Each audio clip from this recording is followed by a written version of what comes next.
que de rien pour combler leur faim. À quoi bon vouloir voler de ses propres ailes? Où pourraient-ils aller alors que dehors c'est l'hiver nucléaire?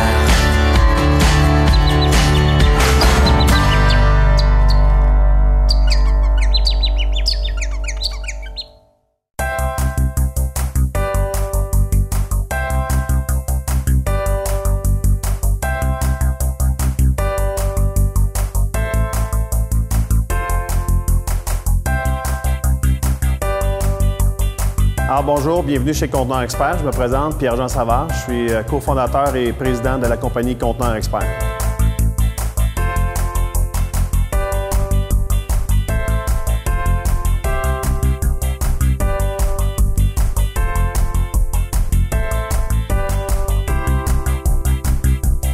Bien, il y a déjà 15 ans, mon associé et moi, on a décidé de fonder ça, Conteneur Expert. J'étais déjà dans l'industrie. Ça fait déjà 28 ans aujourd'hui que moi, je suis dans le monde du conteneur. Et mon associé avait une entreprise de transport et on a fait 1+1. Donc, lui pouvait les transporter, moi, je pouvais les vendre. Alors, ça a été facile de faire cette décision-là, d'autant plus que lui, en ayant sa propre compagnie, m'avait offert un salaire d'1 an. Il dit, peu importe ce qui arrive, bien, il dit, je te garantis un salaire d'1 an. Alors, la décision était facile pour moi. Et puis, on savait de toute façon qu'il y avait un besoin parce que j'étais déjà dans l'industrie, parce que lui aussi il l'était. Alors, c'était facile pour nous là, de voir qu'il y avait un marché potentiel. C'est sûr qu'on ne pensait pas grandir aussi rapidement que ça, même si on avait des grandes intentions. Sauf que, de fil en aiguille, on a déménagé à plusieurs répétitions pour aujourd'hui, 15 ans plus tard, arriver ici là, à Vaudreuil-Dorion dans notre nouveau building.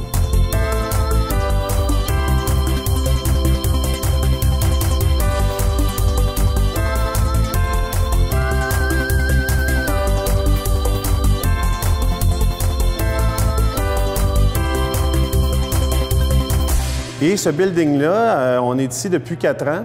Et en 2015, grâce au bureau que vous voyez en arrière, on a gagné le Grand Prix Ovation notamment et le prix Ovation dans la fabrication. Ce qui a fait en sorte que ça a mis un peu le spotlight, si on peut dire, sur l'entreprise dans la région, même si on avait déjà des clients partout dans l'Est du Canada, puis un peu dans le nord-est des États-Unis. Ça a fait en sorte que les villes puis les compagnies aux alentours bien, nous ont connus. Et l'événementiel a pris forme un peu ici, là, avec le cirque de Vaudreuil. Donc, Conteneur Expert, bien, on fait quoi? On fait de la location, on fait de la revente, puis on fait de la transformation. On est beaucoup présent dans l'événementiel où on nous voit au travers des festivals, la F1, le tennis, le festival de rire, ainsi de suite. Et on fait aussi de la location ordinaire de conteneurs, des conteneurs en acier, mais des conteneurs aussi modifiés pour les commerces. On fait de la transformation. Évidemment, ce qui est beaucoup trendy ces temps-ci, c'est la mini-maison. On a des demandes régulièrement pour ça. On en a déjà fait. On a un partenaire d'ailleurs avec qui on travaille là-dedans. Ceci étant dit, notre force, notre core business, si je peux m'exprimer ici, c'est le commercial puis l'industriel.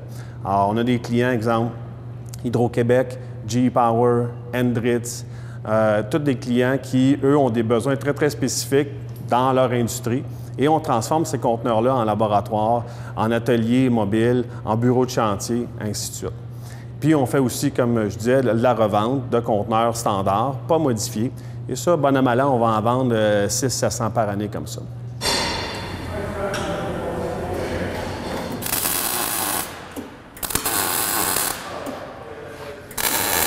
Donc ici, on se retrouve dans l'atelier. C'est ici que la magie opère dans le fond. Tout est fait à l'interne, donc autant la découpe, que la soudure, que la peinture. On plie nos morceaux, on les coupe à la bonne longueur.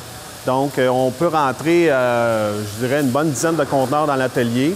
On a des portes de chaque côté, ce qui fait en sorte que c'est beaucoup plus facile là, au niveau de la transition. Il y a quelqu'un qui s'occupe de ça d'ailleurs, juste au niveau de la logistique.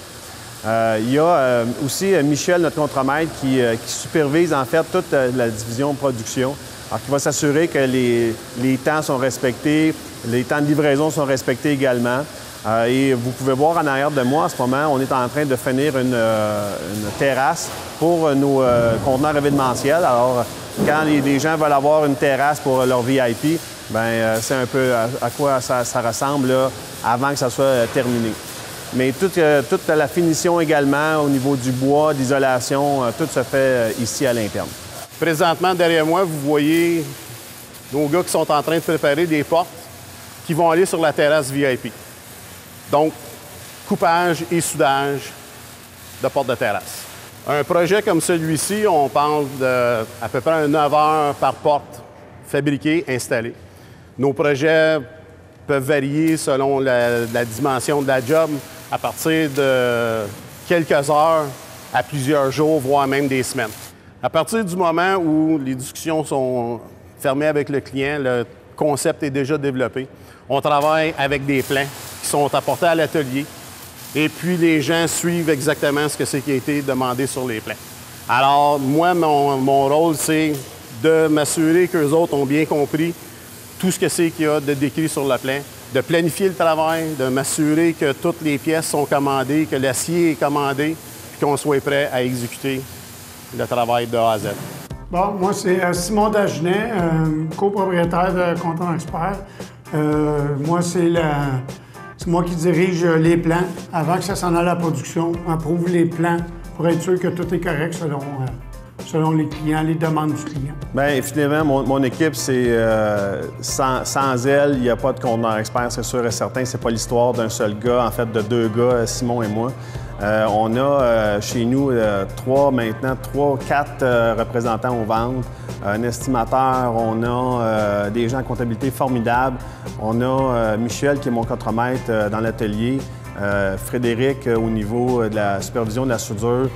Donc, plusieurs personnes qui font des tâches différentes, autant au niveau des achats, du transport, ainsi de suite, qui font en sorte que Conteneurs Expert, c'est ce que c'est aujourd'hui, une entreprise qui est prospère puis qui va bien, qui rayonne dans Vaudreuil-Dorion, qui contribue aussi beaucoup. On redonne beaucoup à la communauté, donc moi, je suis bien fier de mon équipe. On a un 40 pieds neuf, section de 20 pieds isolée, office kit. Bonjour, Maxime Lamarche, chez Conteneurs Expert depuis 7 ans. Je suis spécialiste en transformation à la revente de conteneurs. Donc, c'est moi qui va s'asseoir avec le client, comprendre le client et puis faire la solution pour le client, donner ça à Simon pour qu'il mette ça à la production. Mylène Boyer, experte en location. Je m'occupe du département de location, autant la location régulière qu'événementielle. J'assiste les clients pour le bon fonctionnement de leurs événements quand on parle de location de conteneurs. Les néons que tu vas mettre, c'est-tu les nouveaux titanium qu'on va avoir ou ça va garder les mêmes que vous avez? Bonjour, je suis Caroline Birubé de chez Conteneurs Expert. Je suis conseillère aux ventes. Dans le fond, je vais aider à la revente des conteneurs, je vais faire des petites transformations. Puis je fais aussi de la location pour aider Mylène dans son département. Bonjour, André Bélanger, Conteneurs Expert. Je suis l'évaluateur, je reçois les plans et j'évalue tous les produits auxquels ils doivent être insérés dans la planification du projet.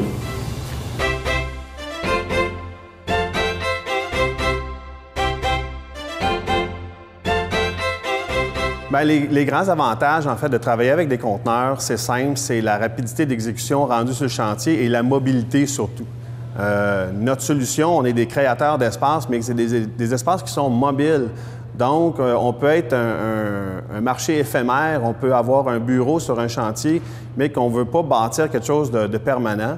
Donc, on va pouvoir le déplacer facilement. C'est un des plus grands avantages. Ceci dit, au niveau économique, il y a quand même un avantage à travailler avec nous parce qu'on fait beaucoup de choses en atelier. On fait la soudure, on fait la peinture, on fait toute la finition aussi de l'intérieur. Donc, au niveau de la rapidité, quand on arrive sur un chantier, bien, c'est un clé en main qu'on offre. Donc, pour ça, c'est beaucoup plus rapide. Et puis, on recycle des conteneurs également qui sont usagés, qui ont une durée de vie là, utile de 50 ans, mais nous, on les récupère quand ils ont 10-15 ans. Puis à ce moment-là, bien, on coupe moins de bois parce que toute la structure est faite d'acier. Donc, c'est aussi écologique. Évidemment, avec la température au Québec, il faut faire attention. Il faut les isoler. On sait tout, le métal, c'est froid. Hein? On associe à conducteur de froid. Ceci dit, on a des techniques pour l'isolation. On utilise du uréthane giclé. Puis, même si on n'est pas assujetti au code du bâtiment, bien, on suit le code du bâtiment. Donc, quand c'est des maisons, bien, les murs, ils ont le bon facteur air, le toit, la même chose, des bureaux de chantier, la même chose. Alors, c'est des choses qu'on pourra voir, si vous voulez, tantôt en atelier, pas de problème.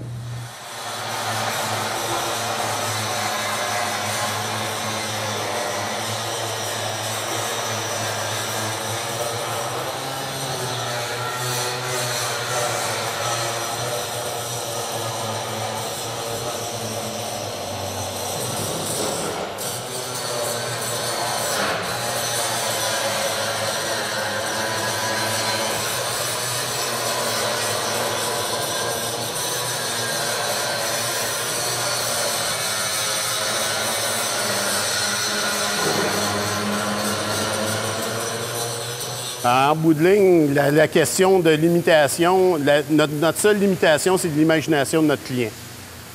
On peut tout faire. Grosso modo, moi, je vois ça comme étant un grand passage ouvert avec plein de possibilités. Et puis, à tous les jours, on vit des challenges ou comment on va faire pour faire projet X, Y, Z. Puis, une partie de notre rôle en tant que compagnie, c'est d'aider nos clients à être capables de réaliser leurs rêves, peu importe lequel. Au niveau de la création, à chaque année, on essaie de trouver une nouvelle idée. Puis là, je ne pourrais pas donner des idées qui s'en viennent parce que je ne veux pas parler avec mes compétiteurs. Mais ceci dit, à chaque année, on essaie de faire quelque chose de différent. Donc, l'année passée, tout le monde nous parlait, puis on le voyait sur les réseaux sociaux, la fameuse piscine en conteneur. Bien, on s'est dit, on va le faire. Donc, on a fait une piscine en conteneur. On a nos bureaux qu'on a fait qui, comme je disais tantôt, ont gagné le prix Ovation. Mais je dirais que le niveau artistique vient souvent de nos clients.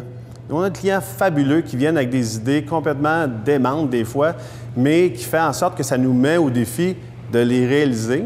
C'est pas tout le temps évident. Je pense à des bureaux qu'on a faits pour le groupe Montoni il y a quelques années maintenant, où on avait un conteneur à presque 45 degrés pour faire des escaliers. Alors, c'était un beau défi. C'est unique au Canada. C'est ça qui est le fun. On fait souvent des choses qui sont uniques, mais en même temps, pour la production, c'est un défi parce que c'est comme réinventer la roue à chaque fois. Donc, pour ça, c'est le fun, mais on a des gens qui sont passionnés et qui sont capables de grandes choses. Donc, je suis convaincu qu'ils peuvent réaliser toutes vos idées.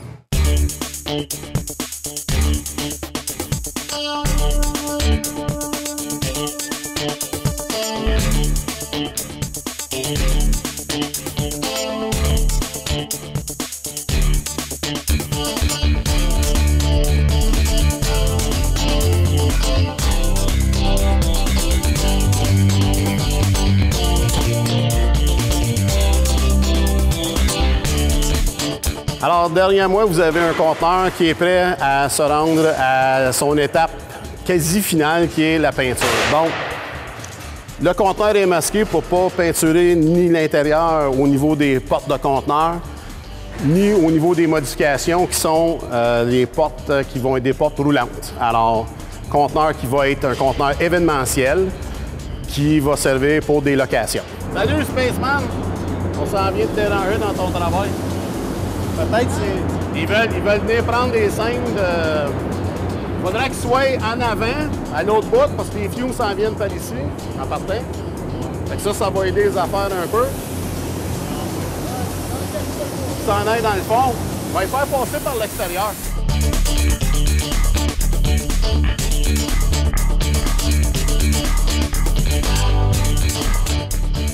Là, ce que vous voyez, dans le fond, c'est une évolution dans notre méthode de peinture. Dans le bon vieux temps, on avait juste un petit gun. Il est obligé de monter et de descendre une échelle de façon constante. Tandis qu'aujourd'hui, on peinture avec une grande baguette. Ça a été une adaptation pour la peindre, mais ça accélère le processus. Donc, on parle d'efficacité, puis ça lui donne une super bonne couverture par rapport à son conteneur. Bien, évidemment, nous, avant d'arriver à Vaudreuil-Dorion, il y a une dizaine d'années, on était à Montréal. Une des raisons principales, en fait, la raison pourquoi on s'est établi ici, c'est à cause du fameux pôle logistique avec le CP qui s'en vient dans les années à venir, espérons-le. Notre matière première traverse par là, passe par les trains. Donc, pour nous, c'était logique de s'en venir ici. Le fait de rayonner localement aussi, bien, ça amène d'autres défis parce que quand on est à Montréal, bien, il y a du transport qui se rajoute, donc on est plus loin de nos clients. Mais reste que notre clientèle étant dans toute l'Est du Canada, c'est pas vraiment un problème pour nous d'être ici à Vaudreuil. Même c'est un avantage parce qu'on est sur le bord des autoroutes, la 30, la 20, la 40. Donc pour nous, on peut déployer nos conteneurs un peu partout là, sans trop de problème. Une fois que le conteneur est peinturé, il revient dans l'atelier pour compléter le travail. Alors cette boîte-ci a été modifiée, les portes de conteneur ont été enlevées, et on a réinséré un nouveau cadre en avant parce que notre client nous a demandé de mettre une porte de garage isolée sur le devant de son conteneur. Alors, la section qui a été peinturée, c'est seulement la section du devant. À l'intérieur, une fois que de la peinture a été faite, des modifications ont été complétées. Donc, on a une finition en bois à l'intérieur avec panneaux électriques, électricité, etc. Puis maintenant, il nous reste tout simplement à faire venir nos installateurs de portes de garage. Donc, cet après-midi, c'est l'électricien qui passe. Puis vendredi matin, on installe la porte de garage. Et à ce moment-là, le travail va être complet. Pour ce qui est du côté écologie ou environnement, pour nous autres, c'est important. On réutilise les conteneurs. À part de ça, tous les panneaux, tout ce qu'on enlève sur les conteneurs, c'est envoyé aussi au recyclage. Donc, l'acier est réutilisé. Toutes nos coupes de bois qui nous restent sont envoyées aussi chez une compagnie qui, eux autres, vont passer ça dans un déchiqueteur. Puis c'est réutilisé. Alors, on essaye de garder notre empreinte le plus minime possible. Fait que tout ce que c'est qu'on utilise, notre matière de base, c'est du recyclage.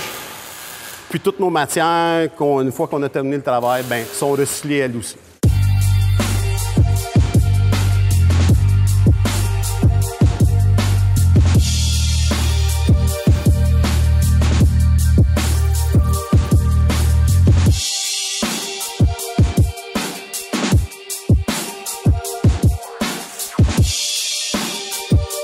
Effectivement, il y a 15 ans, se lancer dans le monde du conteneur, c'était pas si évident que ça parce que la transformation comme on les connaît aujourd'hui, ça n'existait presque pas. Ça commençait, il y avait des balbutiements, mais c'était vraiment des grosses entreprises là, minières, très spécialisées qui avaient besoin des trucs pour faire de la machinerie. En fait, c'est plus de la machinerie qu'on installait à l'intérieur d'un conteneur.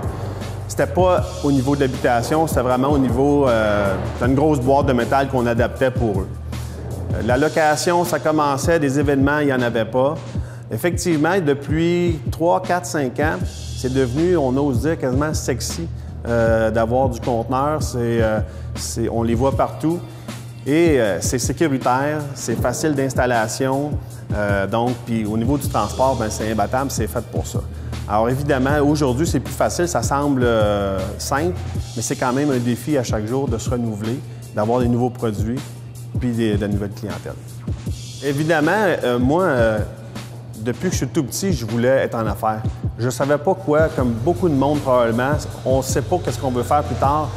Mais après avoir passé 13 ans dans cette industrie-là, puis quand mon associé m'a fait mon offre, que j'ai acceptée, ça a été clair pour moi que je voulais le faire. Comment que c'était pour changer, je ne savais pas. Je suis retourné aux études. J'avais lâché les études plus jeune. Je suis retourné aux études. Je suis retourné à l'université, au HEC. Puis j'ai compris que je voulais pas... je pensais m'en aller comptable, mais finalement, je voulais pas être comptable. Je voulais avoir un contact avec des clients. Je voulais être un peu sur le plancher de la production. Ayant travaillé moi-même manuellement dans mon autre carrière avant, au niveau de la soudure, ainsi de suite, j'ai vraiment un background. Moi, quand j'ai commencé dans l'industrie du conteneur, je passais le balai, puis je faisais de la peinture, puis j'ai tout appris.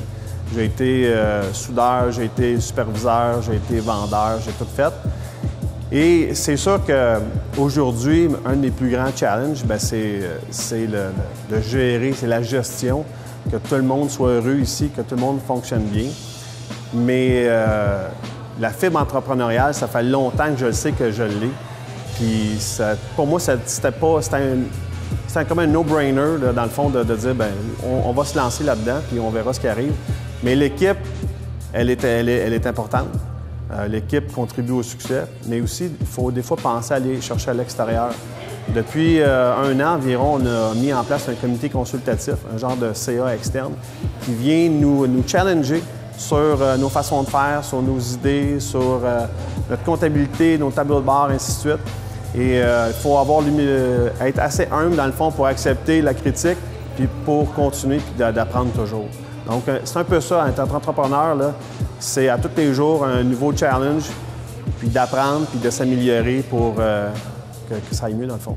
Dans le transport, il n'y a pas de transport, c'est eux autres qui s'occupent du transport. De quoi il n'y a pas de transport? C'est marqué un transport, mais il n'y a pas rien au bout. Le prix est là. OK, le prix est là, il n'y a pas de prix là-dessus, de OK. toute façon. Ouais, non, c'est vrai, c'est du zéro. Pour la couleur beige, y a-t-il un RAL là-dessus? Il va y avoir un RAL à temps et lieu. Là, ils sont en train de le choisir parce que les autres, c'est une couleur spéciale l'armée, le beige l'armée. C'est un Il RAL. va me sortir le RAL, ouais. OK. OK, on a un RAL là-dessus. Ils l'ont pas Ils l'ont pas matché encore. Là. Ils sont en train de regarder c'est quoi la couleur RAL. Parce que les autres, habituellement, ne fonctionnent pas avec du RAL. Ce client-là, c'est l'armée. L'armée vient de Bagotville, donc c'est quand même loin. Donc le processus, c'est qu'eux vont me contacter par téléphone. Ils vont me demander la disponibilité qu'on a des conteneurs, les délais, et ainsi de suite. Puis après ça, ils vont m'envoyer le devis pour la réalisation du conteneur. Après ça, on va faire la soumission. Puis là, si ça fonctionne, eux autres vont me contacter, ils vont m'envoyer le bon d'achat. Mais là, vu que les clients sont loin, ils ne viendront pas ici sur place pour venir me voir. Il y en a que oui, il y en a que non, mais pour ce cas-là, non. C'est comme ça que ça fonctionne. Donc à ce moment-là, quand Maxime il a la commande du client, il demande une réunion de production qui se fait généralement à 8h30, 8h45 tous les matins. Ensuite de ça, un coup que la réunion de production est faite, que tout a été vérifié avec Maxime et pour les étapes, ensuite de ça, c'est transmis à la production en arrière.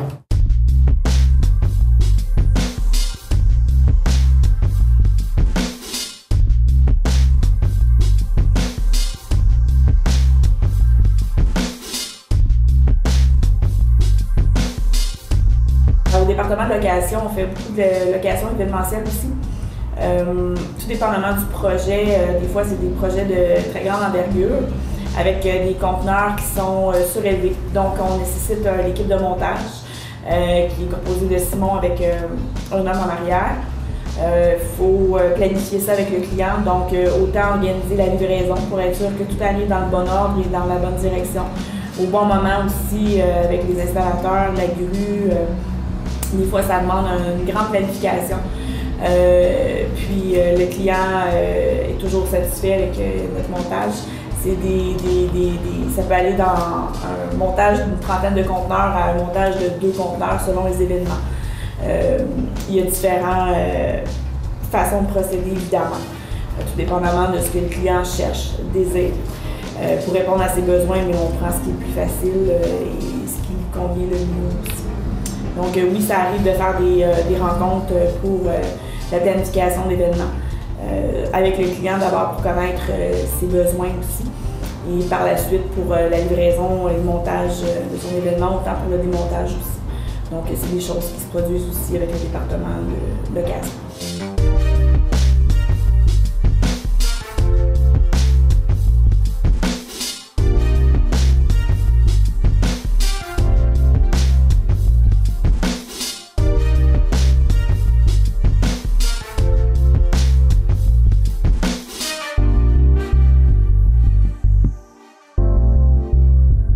Bien, c'est sûr qu'après avoir visité, vous comprenez un peu plus qu'est-ce qu'on peut faire en fait.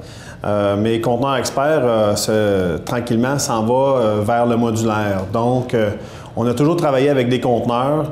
Maintenant, on veut travailler peut-être à l'extérieur de la boîte là, et vraiment le bâtir sur mesure pour le client.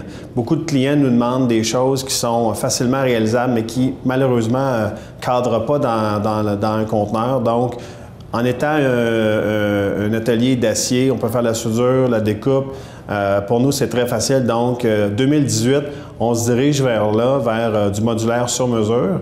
Et aussi, pour nous, ce qui est important, c'est de s'en aller du côté des États-Unis. On a déjà une petite percée là-bas, mais avec le dollar qui est en leur faveur, en fait, si on peut dire comme ça, pour nous, on voit un grand potentiel. Donc, c'est nos deux objectifs vraiment pour le futur, développer le modulaire puis développer le marché nord-est américain. Bonne question. La plus grande fierté, je pense que c'est d'avoir réussi à être où ce qu'on est aujourd'hui dans nos nouveaux bureaux. Pour nous, on voulait un facteur wow, on voulait une distinction particulière dans l'industrie. Pour avoir beaucoup voyagé au travers mes confrères dans l'industrie, on est pas mal les seuls à avoir un bureau comme ça. Donc pour moi, ça, c'est une belle fierté. Puis l'équipe avec qui je travaille à tous les jours, c'est des gens extraordinaires qui ont vraiment ça à cœur, l'entreprise. Ils considèrent presque l'entreprise comme la leur aussi. J'ai des gens à la location qui me disent que c'est leur conteneur. Donc, pour moi, là, ça, c'est une belle fierté de travailler avec ces gens-là puis d'être où on en est aujourd'hui.